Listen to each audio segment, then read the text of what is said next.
Woman, behold thy son, behold thy mother. While Jesus was on the cross, he told his mother, Woman, here is your son. And then to his disciple, who is believed to be John, Son, here is your mother. And from that time on, the disciple took his mother home. Brothers and sisters, we see here the intense love of a son to his mother. A mother who sometimes did not understand him because of his divine nature. But as he was dying, he settles his earthly obligation to her by entrusting her to his most trusted disciple, John. These words of Jesus highlights two things. First, he wants to remind us how important it is to honor your parents. His words on the cross demonstrated how children should look after their parents, how children should provide for them, how they should protect them, and how they should see them through old age. Taking care of our families is an obligation to be taken seriously. Takas ko na ni St. Paul, ijay surat na kini Timothy. If anyone thus not provide for his family, he has denied the faith and is worse than an unbeliever. The second lesson that Jesus would want to remind us is, while going through our own difficulties, we can still be concerned about the needs of others.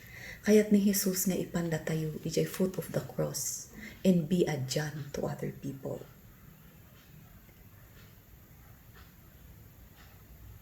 At this time of COVID pandemic, the world is at a standstill. People are grieving the loss of a family member who perished from this coronavirus. People are hungry. People are desperate because of this lockdown. Jesus would be pleased if we take his lesson to heart and be a John to our brothers and sisters who have less in life. While we have our own problems, sapay kong matahan nga makalapod da gitoy, nga makatulong tayo lata, itipada tayong tao. There's a story about a boy named Jeremy.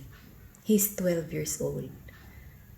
He has a twisted body and slow mind. So at 12, he's still in grade 2. Miss Miller, his teacher, would often get irritated with his abnormal behavior. And one day, she called Jeremy's parents and asked them to transfer Jeremy to another school, to a special school, because she thought that her 18 learners would suffer because of the presence of Jeremy and it would be unfair to them. His parents were devastated. They cried and they begged. Miss Miller, his guilt washed over her, and she prayed, Lord, please help me be more patient with Jeremy. And she decided that she would try to ignore his irritating noises and blank stares. School continued and Easter came. She taught her class the story about Jesus' death and resurrection. She emphasized the idea of new life springing forth. So as an assignment, she gave each of them a plastic Easter egg that they have to bring the next day. In it, they have to put something that brings new life. Jeremy listened intently, but she doubted if he understood it. So she planned to call his parents when she gets home. But she forgot all about it. So the next day, all the 19 learners were so excited to put their eggs on her desk. It was time to open the Easter egg. Everybody was attentive.